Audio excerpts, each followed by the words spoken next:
Bien, amigos, tenemos muchas cosas hoy, pero es viernes y el ingeniero Cuello y el doctor Cristino del Castillo en su sección. Vamos a decir que, sin embargo, en Nueva York vigilarán las fiestas con drones, mientras la frontera todavía no tiene los drones en República Dominicana. 3.800 asesinatos y secuestros en Haití en los últimos 2 años. Estados Unidos le pide a sus ciudadanos que salgan lo antes posible del territorio haitiano. En Elías Piña apresan un dominicano con 9 pasaportes haitianos en su poder.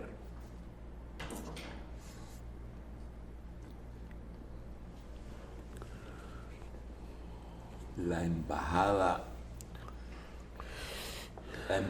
de Estados Unidos en Guyana ayer expresó su preocupación por la mucha presencia china en América. Danilo Medina exhorta a votar en febrero y en mayo por el PLD. Creo que es una exhortación muy temprana. Parece que Danilo quiere adelantarse a invitar a votar por su partido.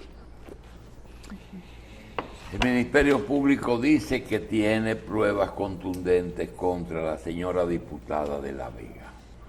Eso es lo que hay que ver despacio.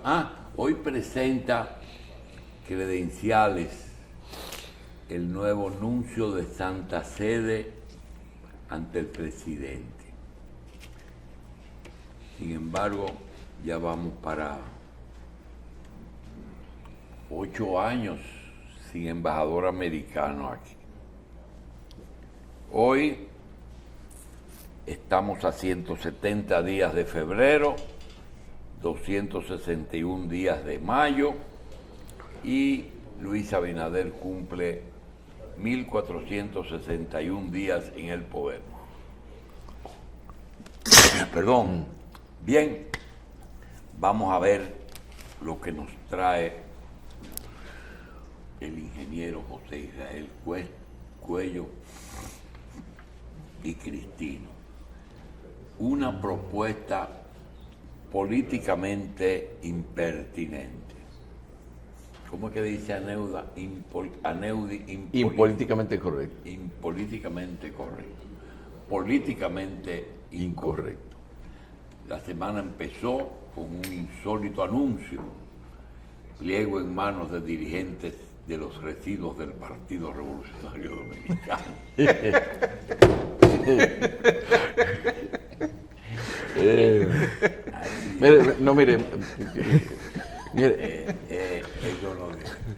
Mire, haciendo una analogía entre el oficio alterno del ingeniero Cuello como impresor, uno dice que como que hay gente que tienen como la pega de encolar las cosas para armar ciertas cosas, pero como que yo no sé si la EGA se vence si la cola de empastar los libros se vence, o sea que uno, qué capacidad de cohesión tiene la cola o la pega ahí en ese amasijo de partidos. Alguien hace un rato que hay propuestas que lucen, propuestas posibles, es decir, con fuerza, pero que siempre tienen como un lugar como más delgado que otra. Y que esa la parte delgada del argumento. Esa delgadez del argumento, decía el expositor. José, buenos Porque días. esa propuesta, buenos días a todos, esa propuesta lo que pretende es sustituir el voto popular por un acuerdo de partidos. Esa es su pretensión. 2 candidaturas la del gobierno existente, que va a ser juzgado por un periodo administrativo anómalo. Y puede que tenga castigo en las urnas. Ya con eso tiene mucha desventaja. Pero si tú le sumas todas las escorias políticas que andan por ahí y los partidos existentes, no que hay partidos existentes, pero hay mucha escoria en la vida política dominicana, mucha borona ya hija de disoluciones, que son individuos, no son tendencias políticas, no son organizaciones políticas como tales. Pues lo que vamos a sustituir es la elección popular por la imposición de los derrotados. Pero no entiendo ese planteamiento, ingeniero. O sea, sustituir la elección popular. Porque es una oferta que se hace al público. El que quiere, vota por ello, y el que no, no vota. Sí, pero eso le da fuerza a un conciliábulo. Pero conciliábulo hay hoy en día donde quiera, porque las alianzas están a la orden del día. Siempre puede haber alianzas, pero cuando se hace una propuesta de este tipo, que implica a dos partidos que se rompieron el otro día, algunas diferencias políticas tienen. Es tan débil esa diferencia política que se puede obviar para esta situación. Pero no vaya usted a ver con el PRD que está desguazado. Pero el hecho de que sean dos pedazos de partido que se quedan, fíjate que son las dos minorías de los dos partidos grandes, porque del PRD la parte grande PRM y del PLD la Fuerza del Pueblo es la más pequeña. Entonces, ¿tiene sentido político buscar alianzas entre esas fuerzas? Yo tengo mi opinión. Por seguro. Mi opinión. Yo veo eso como una alianza de gente que se reconoce perdida. Y fíjate quién es el vocero. Se reconoce minoritaria. Sí. Y fíjate que el vocero, el que lleva la voz cantante, es el más pequeño. Es el más encogido. Por un acuerdo entre los dos más grandes. Por un acuerdo. Entre los dos más grandes. Porque los que están realmente compitiendo por el poder con posibilidades son precisamente los dos más grandes, aunque todos irían juntos al gobierno en caso de ganar. Todos nunca van nunca juntos al gobierno. El PRM tiene 4 años ya casi en el poder, 3 años y pico. Sin embargo... Y por ahí hay gente gritando por lo suyo. Eso implica, ingeniero, un cuestionamiento al sistema de doble vuelta, porque lo que se persigue con la doble vuelta es precisamente... Eso es otra cosa. La doble vuelta limita las elecciones a 2 opciones cuando ninguna de ellas ha ganado la mayoría absoluta o la mayoría requerida. Entonces las alianzas son una consecuencia del sistema de doble vuelta. Bueno, pero el sistema de doble vuelta está acogido ya legalmente. Se ha establecido legalmente. Exacto. Aquí hay una propuesta de alianza no legal, no amparada en leyes, sino amparada en precariedades. El que propone tiene una vida precaria política. Ustedes sin quererlo, los dos tocaron quizás el tema de la alianza. Dice, ellos reconocen su tamaño, ¿verdad? Es así, reconocen. Pero frente a esa situación hay que hacer algo. ¿Qué hacen? Acuden a una doble vuelta. ¿Cuál es la gran interrogante y el gran problema que tiene el PRM? El PRM tiene que ganar en primera vuelta, porque de no ganar en primera vuelta, el gran beneficiario sería esa alianza minoritaria, seguro, porque aquí todo el mundo sabe lo que va a ocurrir si hay segunda vuelta. Sí, pero lo que se está proponiendo aquí es obviar la segunda vuelta. Ajá. Claro. Gana en primera. Ganar en primera. Ellos. Esa alianza que se promueve ahí es un reconocimiento de debilidad. Bueno, pero ahí falta lo más importante. ¿Qué? Ellos tienen una solución para llevar un candidato único, presidencial, Porque ponerse de acuerdo en 4 senadurías no tiene chiste. De hecho existen esa Hasta eso da trabajo. hasta eso. Sí. Esa es la regla hoy en día en América Latina, ingeniero, las alianzas. El gobierno actual es el producto de una Oye, alianza también. Tú me pones a... En América Latina lo que hay es debilidad política. La idea es provocarlo a usted para que hable, ingeniero. América Latina lo que tiene son debilidades políticas. En todas partes las hay. Y eso no es malo. Usted, de alguna forma, adoptar un sistema que obliga a la concertación. Ajá. Pregúntale a Perú. Precisamente la dispersión en el Perú es lo que se está manifestando ahora mismo y que está provocando todo este caos que se está viviendo ahí. Eso no es ejemplar, ni mucho menos. Eso es penoso. Mira, Sí. el asunto de América del Sur, O sea, Ha confundido la mucho. política es debate de ideas. yo creo que meterse... Esencialmente es debate de ideas. Sí. Cualquier acuerdo, por razones políticas que tú tengas, que elimine el debate de ideas, no es adecuado a la necesidad política. Pero el PLD se dividió sin debate de ideas, ingeniero. Hicieron el mismo gobierno con sus virtudes, que yo creo que tuvo muchas, y algunas sombras. Precisamente eso es lo que no se quiere, que el debate de ideas se sustituya Mira, por el debate de intereses. cuando tú dijiste Perú, recordé... Y Argentina. Sí, pero eso justamente es la pregunta. Brasil, Argentina, Ecuador, Perú y el mismo Chile. Nosotros, los que estamos a distancia, hemos perdido la ¿cómo se llama eso? La perspectiva. Exacto, sobre quién es el bueno, quién es el malo, quién prefieren esos pueblos. Cristina, Lula, Correa. Aquí vino una persona, un ex candidato del Ecuador, que nos puso a pensar seriamente sobre Correa. Nosotros pensábamos que esa era una figura que no tenía discusión, ¿verdad? Pero ese es un tema diferente, porque estábamos hablando de alianzas y alguien dijo Perú. Alianzas fue lo que produjo el gobierno actual, porque en caso contrario hubiera seguido el que estaba. Realmente, ese grupo que se está aliando, tú lo ves como un acuerdo específico para 4 senadurías, o eso puede seguir adelante, independientemente. Ese es un acuerdo que persigue sumar votos sin sumar ideas.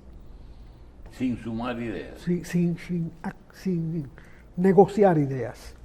Porque son distintos. No te quepa la menor duda. Son diferentes.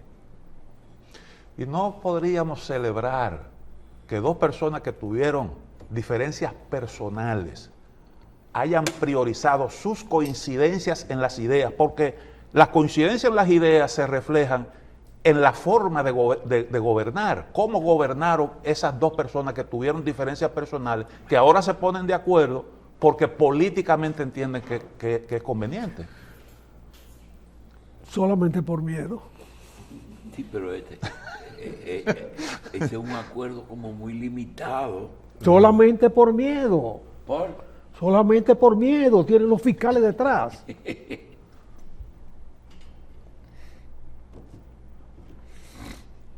Bueno. Sí.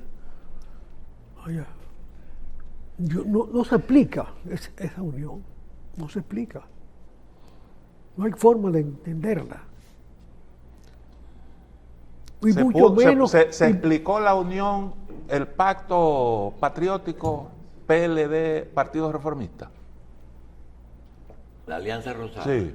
No. La alianza PLD y Balaguer, que le dio el triunfo al PLD.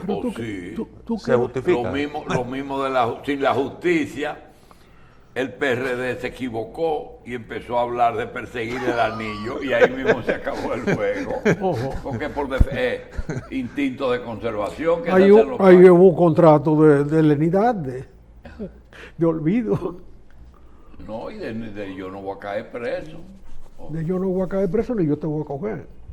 Todo el mundo le carga el dado a Ibelice, a Milagro y a Hugo Tolentino, que se les zafó el gatillo antes de las elecciones, que convencieron a Peña de que el anillo había que ajá, cogieron para el Estadio Olímpico y levantaron la mano de un sujeto que la mayoría no conocíamos. Y hoy es la primera figura de la política dominicana. Pero curiosamente el ingeniero Cuello siempre ha sostenido que entre Bosch y Balaguer habían muchas coincidencias. Todas. Todas. Un acuerdo estratégico. Pero eso era una afinidad política. Eso es una afinidad política. Y no fue que cada uno quiso jugar ese rol, que Bosch quiso siempre ser lo que él fue, un opositor de Balaguer. Y Balaguer, Eso va más allá. ¿eh? Eso va más allá. En Benidorm, Juan Más Bosch, allá. en Benidorm, Juan Bosch me dijo a Sí, este que está aquí sentado, Sí. que Trujillo le mandó a ofrecer la vicepresidencia a él en el 57, cuando Ramfi le falló, antes que a Balaguer. Digo, ¿cómo? ¿Cómo? ¿Y quién fue que le trajo ese mensaje? El embajador en La Habana en ese momento era nada más y nada menos. Era Nada más y nada el menos. papel Bernardo. No, hombre, no. El jefe, Félix Bernardino. Félix Bernardino, el jefe de los jinetes del Este. Y él fue embajador en La Habana Y y de- cónsul en Nueva York. Cónsul de Nueva York y embajador en Caracas. También. Sí. Pero eso fue un gancho que le tiraron a Bosch. No. El que le llevó, yo le dije, pero usted habló con Félix Bernardino. Eso es como Prigozhin. Exactamente. No, era un Prigozhin. Sí, sí. Óyeme, ¿y usted se reunió con Félix Bernardino? No. Él me mandó a Noelito Enrique. ¿Y qué es Noelito Enrique? Estaba casado con una hermana de Juan Tomás Díaz. Óyeme por dónde se van juntando las cosas, ¿no? Juan Tomás ¿De Díaz qué fue año que estamos hablando, ingeniero? 57. 57. 56, 57. Digo, 56. 56. Porque el 56 fueron las elecciones, No, sí. Trujillo Balaguer. Y el 57 fueron las elecciones. En mayo y el 16 de agosto del 57 tomó juramento negro con calzado por Balaguer. El negro era presidente ya desde el 52, pero no había vicepresidente. Trujillo creó la vicepresidencia para ver si Ramfi podía pasar de curso, pero se quemó. Entonces, lo dejó de lado. Balaguer dijo, refiriéndose a Ramfi, que Alyosha no sacó el mismo talento de Dostoyevsky. Ujú. Muchos años después. Sí, claro. Balaguer es un fenómeno. Tú sabes que hay un discurso de Balaguer, una colección de discursos de eso que le editaba con papel de Biblia y encuadernado de Biblia. Hechos en Buenos Aires, pero dice, discurso escrito para ser pronunciado en el entierro de Manuel Arturo Peñavalle. Digo, para ser pronunciado. Y buscó otra información. ¿Y quién pronunció el discurso? Porque este fue para ser pronunciado, indica que no se pronunció. Que alguien le dio un codazo. Efectivamente, quien pronunció el discurso fue don Pipí Troncoso. ¿Y le escribieron el discurso? No, ¿O ese no fue a Balaguer le dejaron de lado, le dejaron el discurso hecho. ¿Cómo? Otro tema. Esa es la intrayectoria de ese régimen. Otro tema. Nosotros tenemos mucho tiempo hablando de energía y sobre todo de energía en el local. José, ¿cuál es el tema de la energía a nivel global? Que se dijo que se ahorraron 1.000 millones de dólares en el costo del combustible, etcétera. ¿Sí, cuál es la? Mira, el tema de la energía esta semana, a mí me parece que es interesante verlo en la evolución local más que nada, porque el presidente puso el tema. En la primera de sus reuniones con la prensa, anunciada para hacerla semanalmente, él sostuvo la eficiencia de su gobierno en la instalación de energías renovables.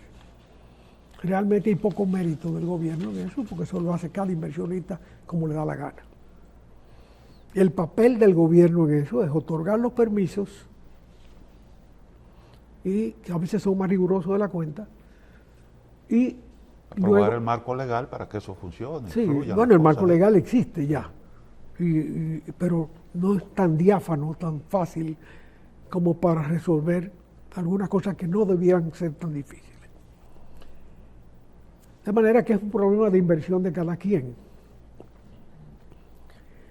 El deber del gobierno que asumió en la privatización del sistema, la distribución y el cobro de la energía, es llevar esa energía al sistema. Porque el que monta un sistema de energía renovable puede ser autoconsumible, como en el caso de los bancos, que lo que les sobra los regalan, ni siquiera lo acumulan para otras cosas, aunque deben acumular para emergencias. Todos los bancos grandes ya están techados de paneles solares. Eso es mérito del gobierno. No, por favor. La energía renovable no existía en los gobiernos anteriores. Estaba apenas en debate de mesas de madrugadas. Se hablaba de eso, pero mira el impulso.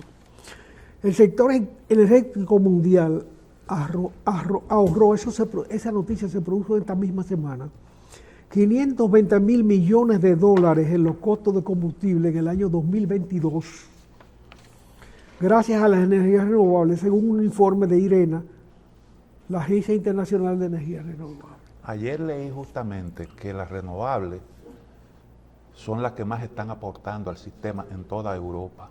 Sí. O sea que hay un gran avance en lo que tiene que ver con... No, incluso en España ya echaron raíces. Porque España es el país de Europa que tiene más sol. De manera, Sí, y de España y Portugal. Sí. De manera que ellos pueden aprovechar rápidamente esa energía solar. Y los otros aprovechan la del viento. Sí, en España hay mucha generadora eólica Sí. de electricidad. Y hay firmas españolas que ya son firmas españolas de energía eléctrica que ya son militantes de las renovables, como Iberdrola, por ejemplo, que es una gran empresa española, que dicho sea de paso aquí no ha tenido la oportunidad de hacer nada. Y en República Dominicana, ¿cuál es la realidad que tenemos? Bueno, la realidad que tenemos es que eso anda de manga suelta.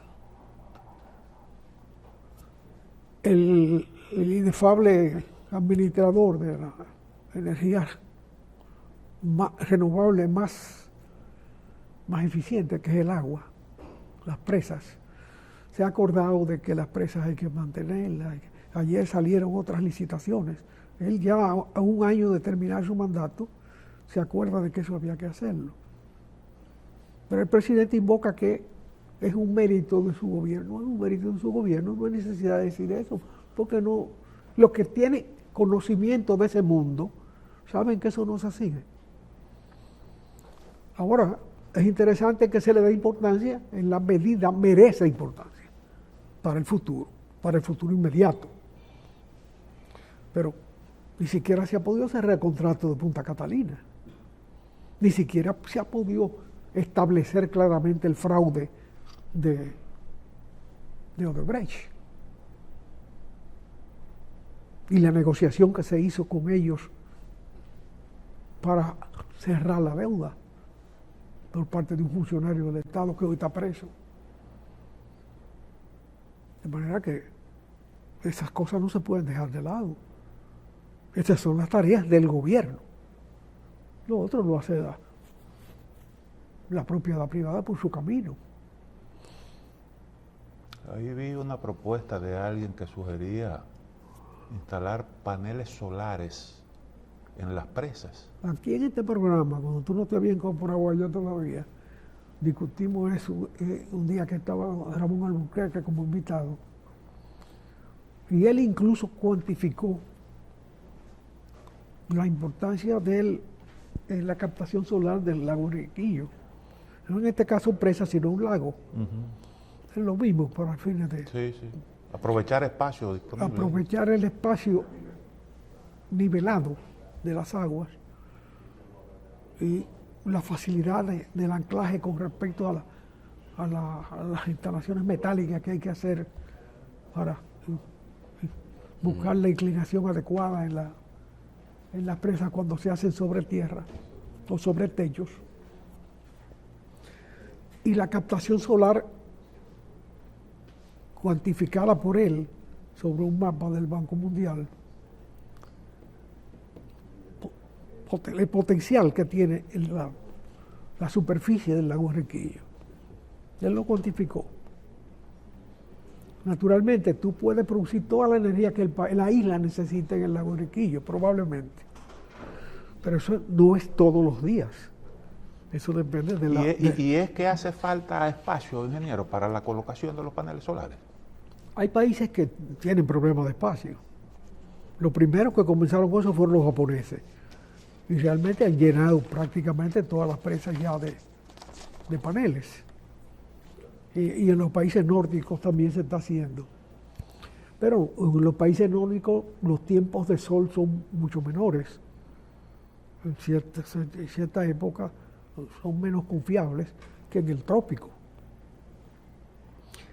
Pero aquí ya de alguna manera, a principio que se comenzaron a instalar paneles solares, lo que hacían los delincuentes haitianos venían y se lo llevaban, o los dominicanos delincuentes lo robaban y lo vendían a Haití, o se lo vendían a haitianos para que se lo llevaran, donde la clase media, que es muy pequeña, lo compraba a precio de ese mercado.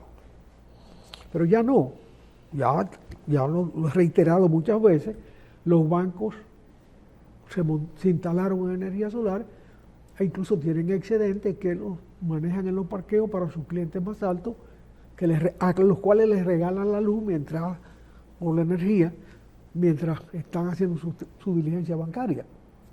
Eso está muy bien, muchos aplausos. Ahora la facturación de la sede se reduce de clientes muy potentes. Son cosas que hay que conjugarlas, porque las sedes son deficitarias. Y si tú le quitas clientes grandes de alto consumo fijo, Sí, el problema financiero se agrava. el problema financiero se agrava. Sí. Y eso está pasando con muchas cosas. De manera que todos esos elementos hay que verlos para estudiar el papel que este gobierno ha tenido. Y hay que entender que este gobierno ha tenido demasiadas cosas no previstas. En la Marcha Verde nadie pensaba, que fue el motor de arranque de la vuelta de los PRDistas con un cambio de sigla al poder. En la Marcha Verde nadie tenía en cuenta la pandemia. Nadie sabía que eso venía, ni nadie en el mundo lo sabía. Este gobierno de repente se encuentra con la pandemia y tuvo que enfrentarla, y bien, lo hizo bien. Nadie discute que si lo hizo bien o mal. Puede haber algún error. Y eso pudiera explicar el hecho de que no se abordaran algunos temas urgentes, como ese mismo caso de las presas que usted Exactamente, que es ahora que se están acordando de eso. Exacto. Bueno, pero en el caso de la administración del sistema energético, realmente aquí no hay cabeza. Han cambiado las autoridades, lo mueven la ficha. Parece como cuando Trujillo cambiaba en una sola sesión del Senado, el senador de La Vega por el senador de Higüey, y el senador de Higüey por el senador de San Juan de la Maguana. Eran 3 mudanzas que había que hacer, o 4 mudanzas, en una sola sesión del Senado. Eso está pasando aquí en el sistema energético. Ingeniero, ¿y por qué usted propone la jubilación de la OPEP a propósito de asuntos energéticos? Bueno, porque la OPEP es una perversidad. La OPEP es un oligopolio de los poseedores del combustible. Es un oligopolio para fijar precios. Pero La eso- OPEP debe morir y va a morir en esta transformación energética. No, claro, eso el tiempo se encargará precisamente de... El tiempo no, la acción de las sociedades. No, lógico, porque se producen siempre en el tiempo y el espacio. Sí, pero sería bueno quizás que usted nos hablara acerca de cómo se origina la OPEP, cómo un grupo de gente que pudieron haber sido llamados en algún momento a ser competidores entre sí por un mercado, terminan asociándose para dirigir todos los precios. Tú mismo lo dices. Debieron ser competidores Mira, la idea fue de Pérez Alfonso, el ministro de Energía de Betancourt, de Venezuela. en su último gobierno. Cuando Betancourt volvió al poder, tenía a Pérez Alfonso como ministro de Energía. No sé cómo se llama ya, o cómo se llamaba, porque ha habido un desguace institucional muy profundo. Y Pérez Alfonso fue quien propuso, teniendo Venezuela una posición preeminente en la producción de petróleo y en las reservas de petróleo, que propuso la OPEP, y mucha gente lo aplaudió. Yo mismo recuerdo haberlo aplaudido, haberlo entendido como positivo. Pero en la práctica ha devenido en un acuerdo, en un cártel que fija precios y juega con los precios, que ha significado el saqueo de los que no tienen petróleo por los que tienen petróleo. Es un bien de la naturaleza. O sea, quien llegó al petróleo y quien no llegó al petróleo. Porque siendo la Tierra una sola esfera, se supone que desde todos sus puntos se llega a algún sitio petrolero. Desde cualquier punto, lo único que en algunos hay que perforar más hondo y en otros menos hondo. Pero ahí no hay ningún mérito nacional. Eso es una coincidencia de carácter geológico. Una suerte geológica. Pero es un recurso natural, ingeniero, que cada país trata de que tenga el precio que le convenga. Cada país, ¿no? Porque el que no conviene a nosotros que nos lo regalen. No, claro. Pero lo que yo le estoy diciendo es, cuando se formó la OPEP, ¿por qué se formó? Porque los precios estaban deprimidos y ellos entendían que ese recurso debía tener un precio más justo. Eso era lo que siempre se decía. Sí, bueno, esos son los argumentos para que la gente lo vea bien. Pero los resultados ha sido una concentración de riqueza en países inútiles. ¿Qué aportan los países árabes a la humanidad hoy? La riqueza esplendorosa de sus reyes, de sus monarcas. Hay un estado, no recuerdo cómo se llama, donde los jeques tienen los carros bañados en oro, los vehículos bañados en oro. Hay necesidad de ese esplendor, de ese pecozón en la cara de la pobreza. Porque en definitiva el mundo es uno solo. Y el hecho de que los recursos de determinado tipo sean asequibles en determinadas posiciones geográficas no te da una ventaja de acentuar la miseria en otros sitios. El costo de la energía, pero además el daño que se le ha hecho al clima, el daño que se le ha hecho a la humanidad, probablemente ya es irreversible. Como consecuencia de esa contaminación, hasta el eje de la Tierra varió. Hay otros mecanismos de fijación de precios de commodity, de materias primas, que son más perversos que la existencia de la OPEP, que es el mecanismo de las bolsas de valores pero ninguno hace el daño ecológico. Recuerda que hubo aquí crisis en el mundo entero, crisis de alimentos provocada precisamente por ese mecanismo. Sí. Que convertían los commodities en una especie de recurso para ganar pero invirtiendo en papeles. Sí, pero eso no te da una ventaja permanente. La ventaja permanente la establece el acuerdo de precios, la eliminación de la competencia dentro de los que tienen el petróleo, la creación del cártel, porque en definitiva, en el lenguaje estricto, la OPEP es un cártel de productores, de beneficiarios geológicos, de un elemento que le ha hecho un daño a la humanidad irreversible. Este momento que estamos viviendo de cambio climático, claramente establecido, ya no se echa para atrás. Pero eso no es atribuible a la OPEP, ingeniero, porque todos los países son consumidores de petróleo, porque era el recurso energético que estaba ahí al alcance de todo el mundo. A 2 siglos de preeminencia de los combustibles fósiles. Antes de los combustibles fósiles como tales, todas las ideas que hoy se están discutiendo se debatieron, hasta incluso el concepto del hidrógeno, porque el hidrógeno es la primera materia de la tabla, la tabla de los elementos de Mendeleev. Es el elemento más puro de la naturaleza. Naturalmente, el manejable para fines energéticos. Pero la utilización del hidrógeno Pero además, espérate. depende mucho del desarrollo tecnológico. Muy bien, Cierto. yo reconozco que ese puede ser un combustible Cierto, más limpio. Cierto, pero se llegó a hacer. Pero era más fácil sacar petróleo del fondo de la tierra. Desde que tú llegabas por el hoyito, en algunos sitios no sabían ni siquiera para qué servía eso. Era un agravio, hacía daño a la tierra, no permitía sembrar. Y de repente se descubre que puede ser ese tesoro. Bueno, hubo una concentración de riqueza en algunos países de los cuales ya hablamos y se podría hablar mucho. Pero necesariamente no es el tema. Lo cierto es que hoy hay la oportunidad de cambiar. Se hizo el paso a la energía nuclear y realmente la potencialidad de eso es muy grande, pero los daños son mayores.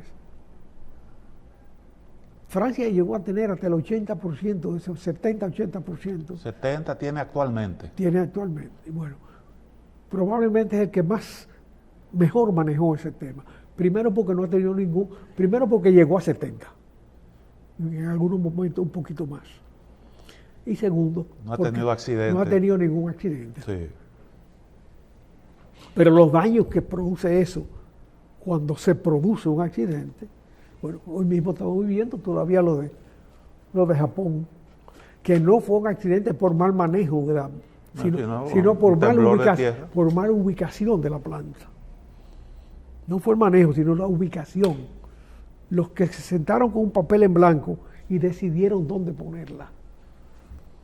La pusieron en un sitio donde se produjo un tsunami que hizo que se accidentara la planta. Y los daños son terribles. Ahora mismo los japoneses están echando al mar el agua contaminada que servía para el enfriamiento de la planta y que se supone que su nivel de contaminación se ha reducido ya con determinado tratamiento y se puede echar al mar. Se supone. No sé por qué. ¿Fue correcta la decisión de Alemania de desmantelar sus plantas nucleares? O sea, prescindir de su uso. Bueno, los alemanes tienen una capacidad respetable de reconstruir su mundo. 2 veces se ha destruido el mundo a sus pies y 2 veces se ha reconstruido Alemania. La decisión de ellos para deshacer era el factor contaminante previsible del uso de la energía nuclear para fines de energía y para fines de motorización. Ahora hay quienes dicen que eso fue un error, porque míralo cómo está Francia, que nunca tuvo esa dependencia del gas ruso. Sí, lo que pasa es que ahora no tiene tampoco. Los alemanes tienen un criterio de costos muy diferente al de Francia. Y además han tenido problemas en el manejo de la energía nuclear.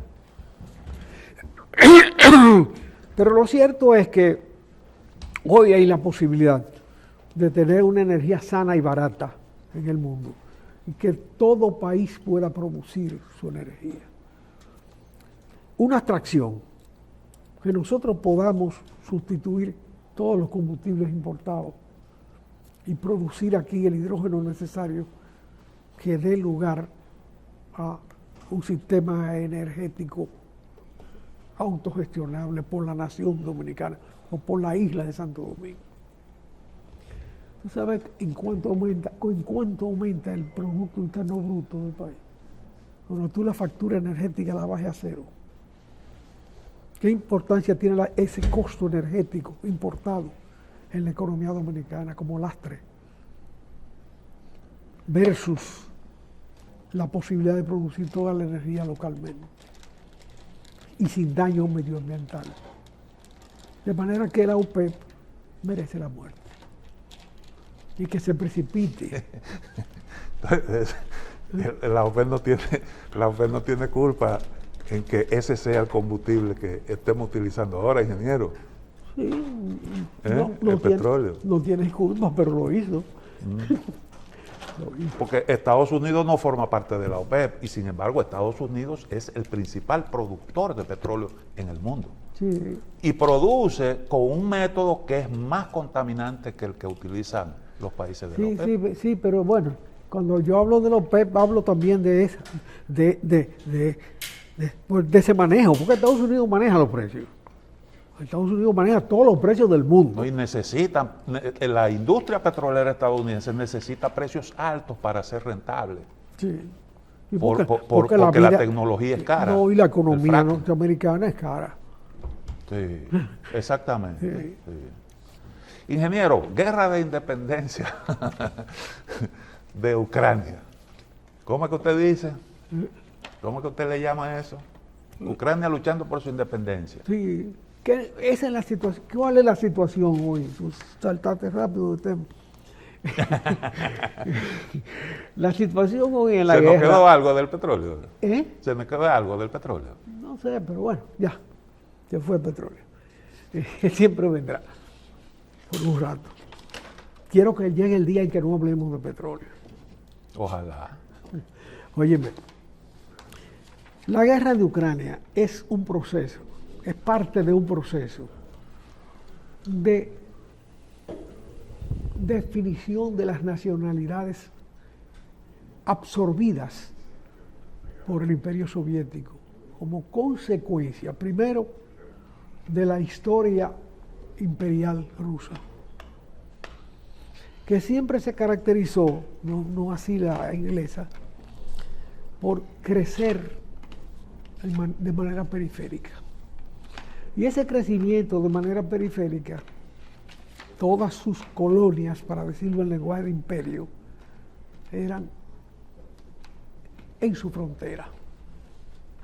Eso permitió que a la hora de la Revolución de Octubre del 17, esa periferia fuera asumida como parte del campo social, de la Unión Soviética. Luego, en la Segunda Guerra Mundial, como consecuencia del triunfo de las fuerzas aliadas, donde el papel de la Unión Soviética fue fundamental y decisivo, hubo una repartición de territorios.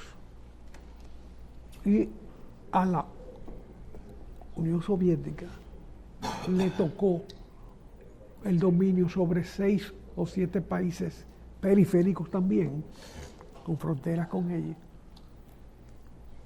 Polonia, Checoslovaquia, Hungría, Bulgaria, Yugoslavia, entre comillas, luego se separó y le dio trabajo separarse. Tito la pasó dura con Stalin, pero Tito tenía méritos propios para dirigir un país, porque había hecho su guerra. Bien. Esos países siempre tuvieron una tendencia de separación, más o menos larvada, más o menos activa. Pero Ucrania fue víctima mucho de esa discrepancia, al extremo de que en un momento determinado los ucranianos ocuparon una posición predominante en la dirección soviética. Hubo un momento que ucranianos eran la más alta instancia de poder, eran Khrushchev, Brezhnev y el terrible Lázaro Kaganovich. Esos 3 de 6 o de 5, el comité político variaba, el buró político variaba, eran ucranianos. Cuando eso no se distinguían ucranianos o rusos. No. Y algunos eran rusos nacidos en Ucrania. Sí. Yo quiero decirle algo. De Rusia, Estados Unidos y el problema de Ucrania, de Haití y de petróleo. Yo creo que tendremos que seguir hablando mucho. Sin embargo, alguien nos hizo un reto al equipo que está aquí,